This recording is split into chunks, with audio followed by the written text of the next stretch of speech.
Beautiful. Okay. Good morning, everybody. I am Bill Helmer. I am the representative of Champlain Hudson Power Express, which is serving as chairman of the Environmental Trust Governance Committee. I think we are now in our 4th annual term.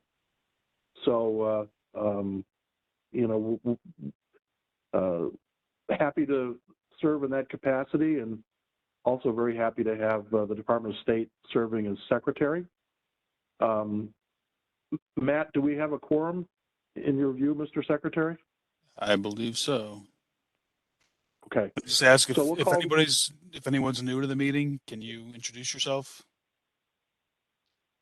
Yeah, I think we do have a couple of new people. So just to get started, I'm going to note the presence of a quorum, call the meeting to order at 10:32.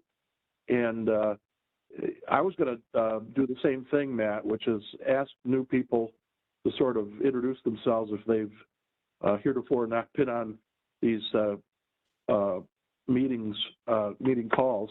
And I was going to start with Tracy from Riverkeeper. Tracy, I think you're new. Do you want to introduce yourself and get the ball rolling? Sure, thank you. My name's Tracy Brown. I'm the new president and Hudson Riverkeeper. I've been on the job since November 1st, and this is my first time joining this meeting, so nice to be here. Welcome aboard. And who else would like to introduce themselves to the group?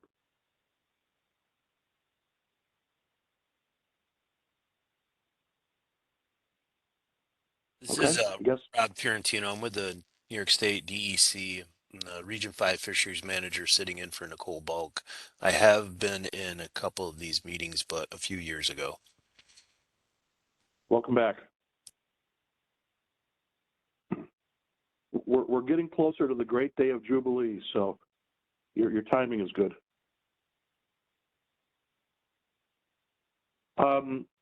Matt, what's next on the agenda? Is it the minutes from last meeting? Yep, it's the minutes, but before we do that, maybe we should adopt the agenda and modify it. If you want to add an agenda item for the trust documents. Well, yeah, I think it's already, isn't it 3B? Can't we just, closing preparation, just sort of tuck it in there and assume it's already on the agenda? Fine with me. Okay. So let's, by common consent, we'll talk about the trust documents on the agenda when we get to 3B. And let's look at the minutes. Does anyone have any changes to the minutes? Do you want to make a motion to accept them? Well, the first paragraph ends held a regular meeting. Oh, okay. Strike one meeting. It is struck. Hopefully I'm sharing here. You can see the minutes. Yeah, we can see it, Matt. All right. Anybody else? Any motion? Motion to accept. Roger Olson, Trout Unlimited. Second? Yes, second. All in favor, say aye. Aye. Aye. Aye. Any opposition? Okay, the minutes are approved. I was going to mention, and I think this was a question that Jay asked on behalf of New York City last time. I think I said last time, and I noticed this when it was in the minutes, and I kind of rectified it. Our project does not need to go into the next NISO class year because we actually are participating in this class year as a full party. The only time you actually have to commit to going into a subsequent class year, Jay, is when you want to do an interim interconnection agreement and you're not in a class year, right? So just to sort of correct something I said last time, the NISO tariff is what, 10,000 pages long, and sometimes it's a little opaque. But when I saw it in the minutes, I went back and checked that, Jay, just so you know, and I want to make sure I wasn't misleading anybody. thank you for that follow-up, Bill. I appreciate it, and I understand that NYSO tariff is pretty Byzantine and not easy to search through quickly. But thank you for the follow-up. You're welcome. And I apologize for confusing myself. It does happen from time to time. Bill, okay, so we've. Does that require any change in 2A? What's 2A? Update on Champlain Hudson Power Express projected timeline cluster study predicting wrap up. Part 2 says CERT holder intends to enter into an interim interconnection agreement. Possible project is eligible to enter into next year's class study. Yeah, that's true, but that was just my way of sort of covering up my mistake when I revised the minutes. So I replaced something that Matt had written, which accurately reflected my mistake, and I said something true, which is if for whatever reason we decline to accept our upgrade costs at the end of this class year, our queue positions are still alive, and we could go into the next class year, which is not going to happen because we're going to conclude we've got the interconnection agreement signed, so we will not be participating in any future class years, and Josh is going to talk about the interconnection agreement in connection with our project update. So why don't we roll into that? Is that the next item, Matt, on the agenda? It is. All right, Josh, do you want to take the baton and give us a summary of where we are and what's going on? Sure. Good morning, everybody. I think most folks know me. I'm Josh Bagnato, Vice President of Development for TDI. For those who are new to the group, welcome. So I generally provide a quick project update and then happy to answer questions, which generally myself or Bill can answer. Jen Laird-White, who runs our outreach and communications, is also on the line if there's questions regarding that. So just kind of overall, our company is morphing from a development company into a construction/operation company. We have hired 6, 8, 9 people over the last 2 to 3 months. So we are full into pre-construction and then getting geared up for construction. A key component of that is the EMNCP process, which we talked about last time. I think folks generally know that that's a requirement of our certificate and the general procedure in the state of New York, where we file final designs as well as supporting information about how we're going to build the project. Those are submitted to the PSC, and we have filed the first overland segment, which is from Putnam to Whitehall, about 19 miles. We filed that April 15th. I think we said we were going to file it then. We've now filed it. That has been reviewed by the agencies. We are responding to comments from the agencies. We're working closely with Matt Smith from the DPS, who's on this call, I think, as well as representatives from DEC, Ag and Markets, et cetera. So that's the first segment. We intend to file additional segments in July, really focused on the upland portion of the project.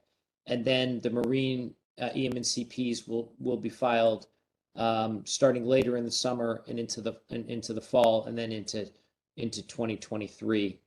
So there's a tremendous amount of work ongoing to get those filings prepared, and then once they're submitted, responding to comments, et cetera. We, as I think I've reported, we have mobilized a large group of contractors.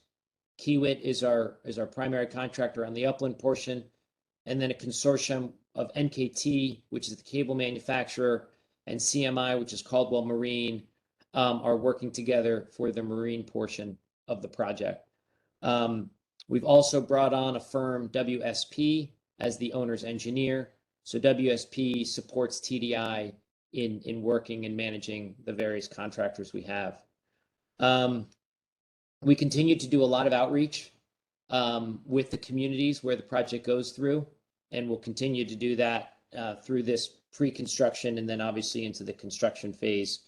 In fact, we're doing outreach meetings tomorrow with some communities in the capital region. Matt, I'm trying to speak quickly because I see you furiously writing down minutes here. One item that's come up from the DEC on these calls over the past couple of years are marine surveys. As a reminder, we're required to do 4 surveys in the waterways. One of those surveys, the first part of it is completed. That's our sturgeon survey. So sturgeon have been tagged in partnership with the DEC. Our contractor is led by Professor Dwayne Fox out of Delaware State. So that piece of that survey is now completed.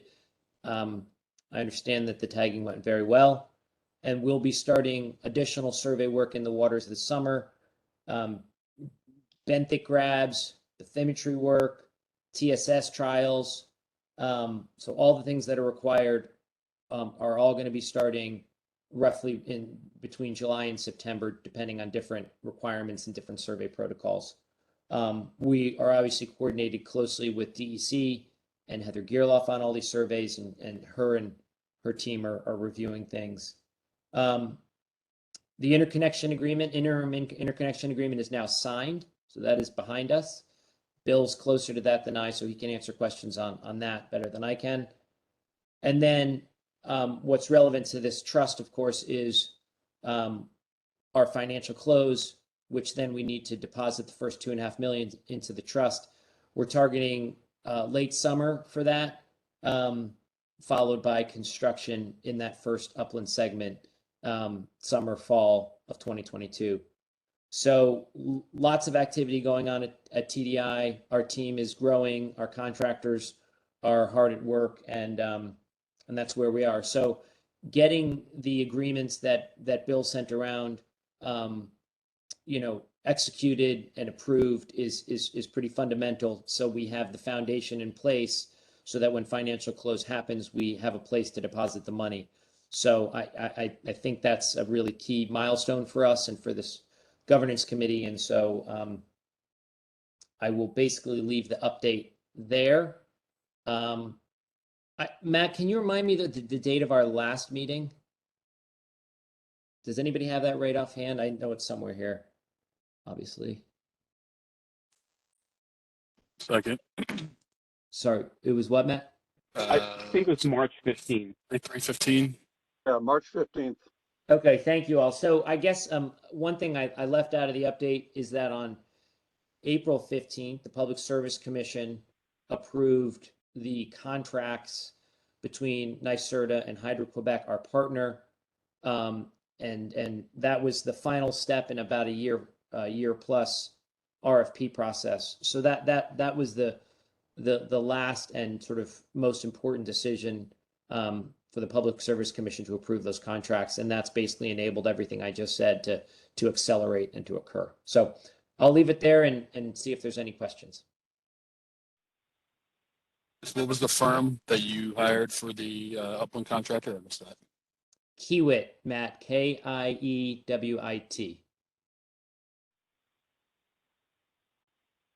Okay, thank you.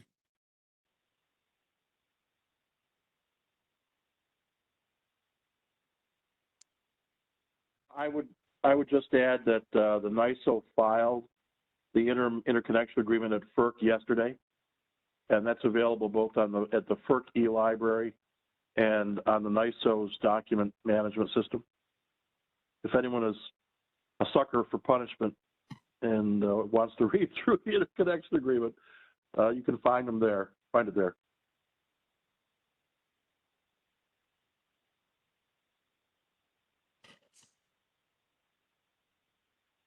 All right. All right, Bill, it sounds like we're not getting any questions. Yeah, it's an exciting time. So there's going to be a lot of activity leading up to the notice to proceed and the beginning of work on the upland route. I imagine, Jen, there'll be a groundbreaking at some point. Yes, I think there will. Yeah. So, all right, one more quick question. I missed when you thought groundbreaking would occur. It was July, did you say? End of I summer? think it'll be later. I think it'll be in the summer sometime.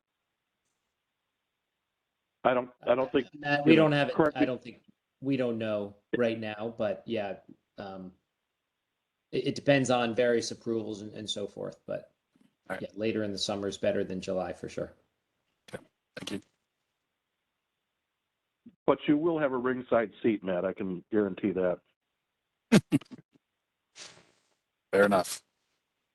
So what's next on the agenda, Matt? Is it time to talk about the documents? General closing preparations. Okay.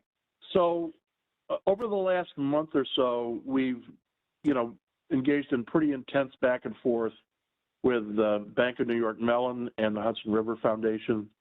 And I think the documents are, I would say at 99.5 or 6% done.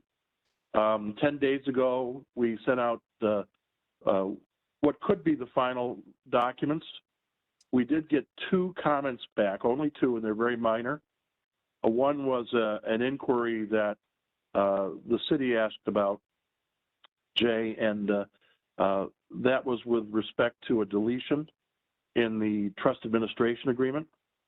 And Riverkeeper asked about the use of a gross negligence standard in the trust agreement. As I understand it, the Hudson River Foundation is going to discuss with their attorneys the deletion in Section 7B, I think it was, of the administration agreement. And we've asked the bank, it was a holiday, it was a bank holiday yesterday, to sort of react to, Tracy, your comment.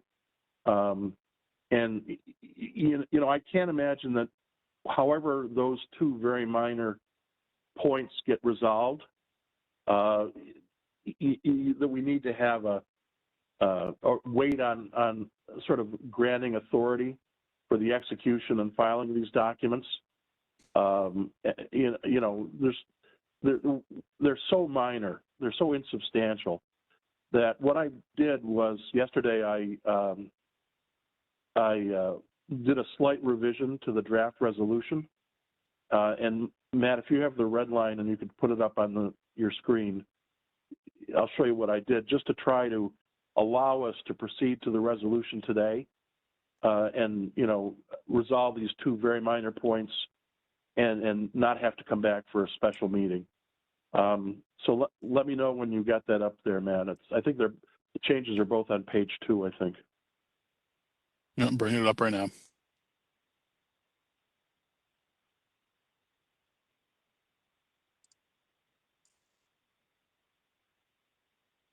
So what you'll see is I tweaked one of the whereas clauses to reflect the fact that the documents that we're going to attach to the resolution, which are the versions from 10 days ago, may be adjusted very slightly in insubstantial ways. And nevertheless, the committee could vote on this resolution today, and those points could be resolved.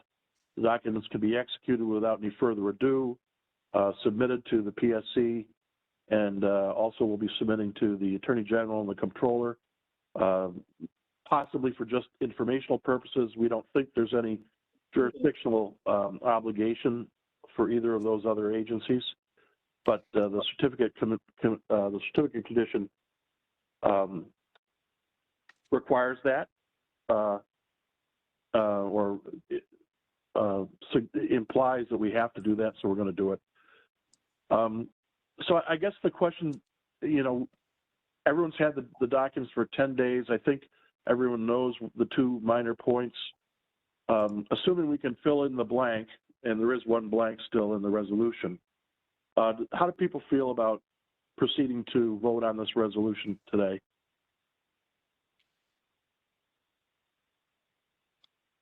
I see no reason not to proceed. Bill, Would you say that again, Bill? see no reason not to proceed to vote today. Yeah, it would be a huge step forward if we could. We're happy to entertain a motion, but I do think we ought to think about the blank, which is a cap As you'll see from the resolution, I think this is page 1, what we're trying to do here is, once the documents are actually signed and the Hudson River Foundation is actually working under, an approved, executed contract, we want to capture, those expenses, those payments that are going to be, or those obligations that are going to be accruing, ought to be eligible for reimbursement from the trust fund. That's all we're trying to do here, but it did seem to me, and maybe the committee doesn't care, but we have an estimate from the Hudson River Foundation of what's going to take, to continue the work that they're doing currently under a consulting contract with us, which we're footing the bill for. Maybe you just use the same number. Maybe you put a small contingency in there.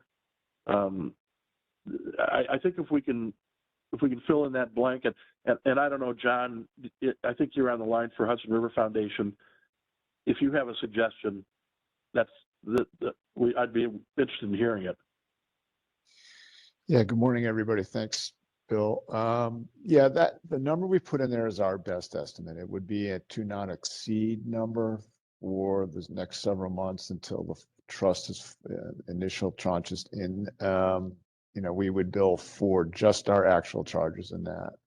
I don't believe that we would go beyond that. I can't imagine we would. It's again our best estimate based on the work we've conducted to date. Well, we can certainly use that number to fill in the blank. Any other thoughts about that?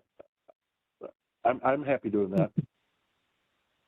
Bill, this is Jacob, and first, just going back to your first point, I appreciate your diligence in following up on the questions that you noted.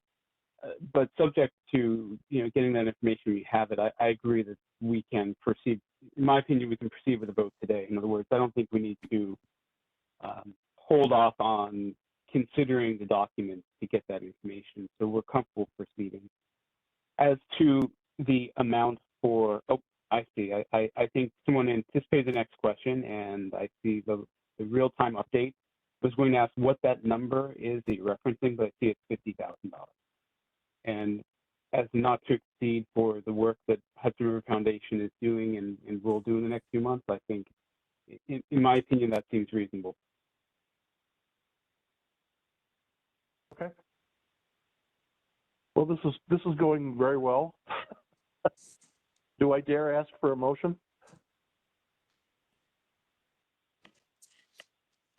EOS will move.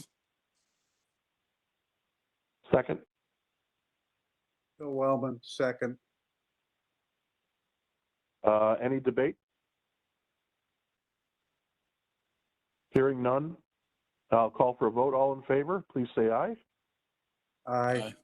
Aye. Aye. Aye. Any opposition?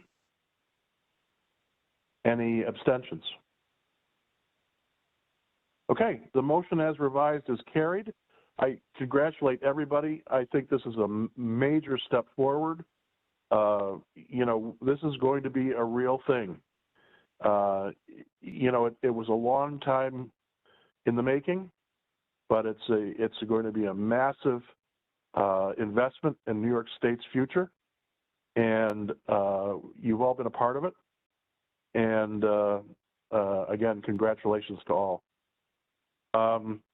What's left on the agenda, Matt or Josh?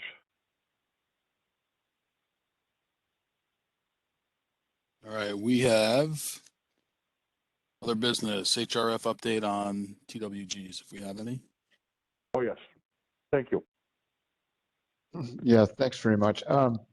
First, thank you all for continuing to work on the project. I want to just give a very, very quick update. And following on from our last meeting, both Nicole in Lake Champlain and Heather and Greg have provided us with input on priorities, and the city, I know, is working diligently on theirs because we've had contact with them most recently in the last week or so.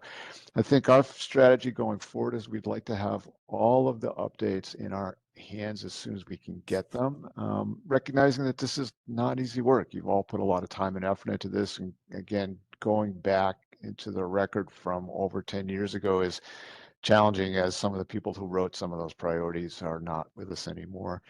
But our job going forward will be to take those documents, to look at them as a whole, and then to get back and reconvene the technical work groups to see how we can put them together in a more consistent form, and especially to think about where gaps are with respect to the priorities. And then I think as important, what you're telling us about changes in those priorities. Remember, that was what we talked about early on, is to understand what's still relevant, what's changed in the last decade. And so as we get the city's input in the coming weeks or so, we'll be moving over the course of the summer to reconvene the technical work groups and then to play a strong role in filling those gaps and helping you in all the ways that we possibly can. So that's the general plan. I'd be happy if any of those on the call today want to update from the particular regions. If not, I'll turn it back to Bill. It's Roger. John, this is Jay Goodman.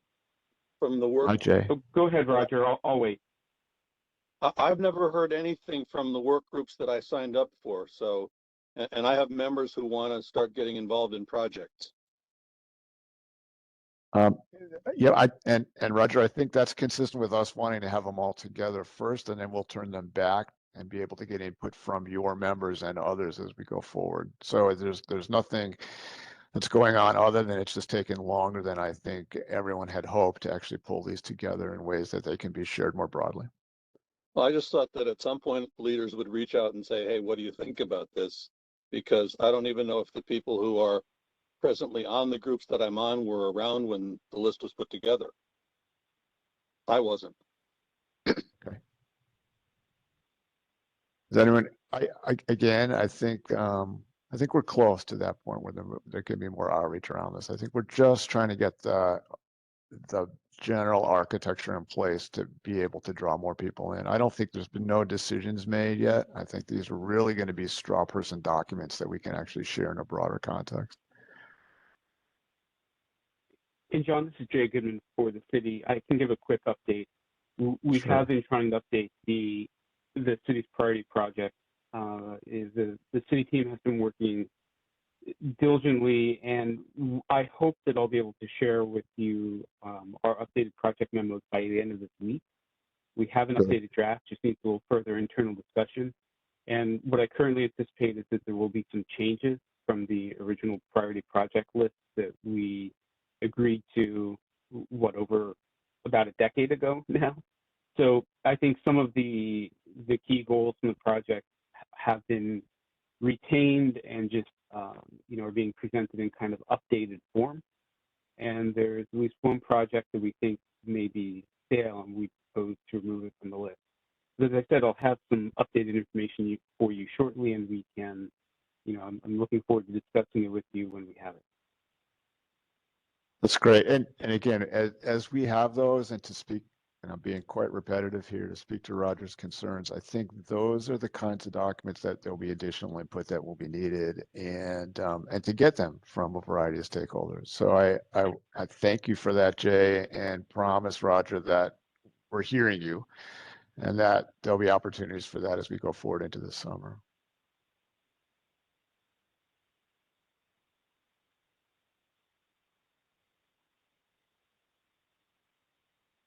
Okay, well, hearing no other comments, I'll turn it back to you, Bill. Thanks. Thank you, John. Matt, what's left on the agenda? Next is a review of action items, which is the only ones we have so far. That certificate holder will continue developing EM&CPs and be filing them. I didn't have any more, unless anybody else had anything. Matt, this is Josh. Just so we know, based on Bill, maybe you can clarify to this group on the closing documents. We obviously the resolution was passed, but what other actions do the folks on the governance committee need to take And what are they going to expect to get from us in terms of final docs? How does that work? Maybe just a minute on that would be helpful to everybody so they know what's coming. Sure.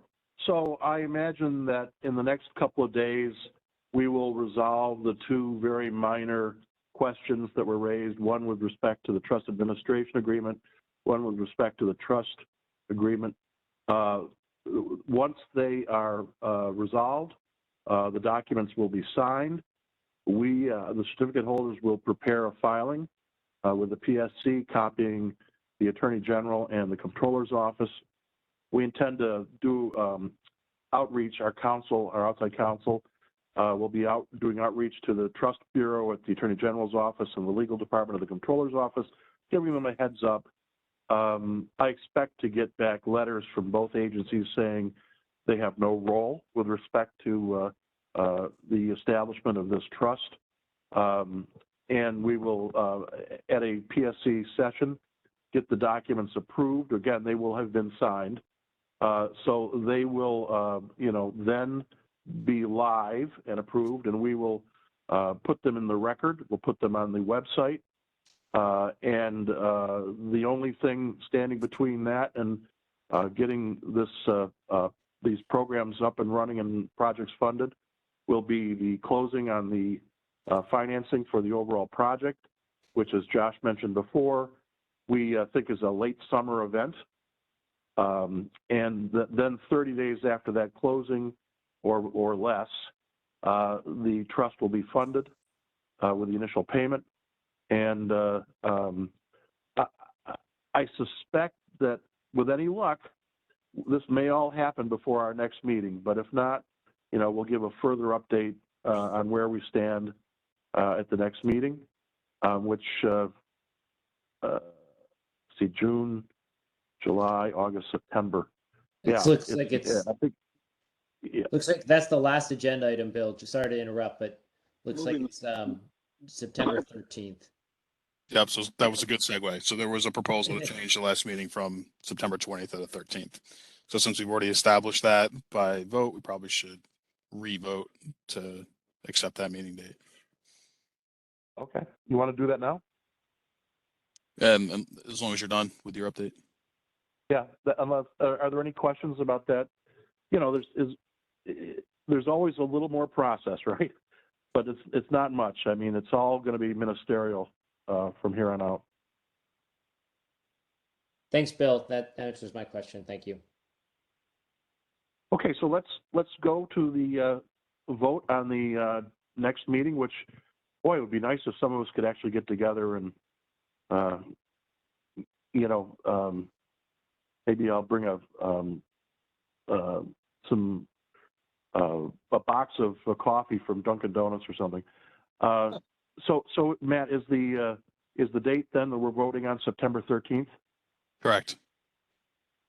Okay. Do we have a motion for that? DOS will move. Second. EPS seconds. All in favor? Aye. Aye. Aye. Aye. Okay, and yet another unanimous approval of a motion. And is there any other further business or questions?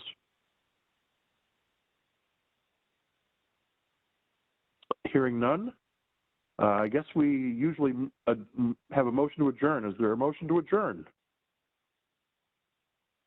DOS will move.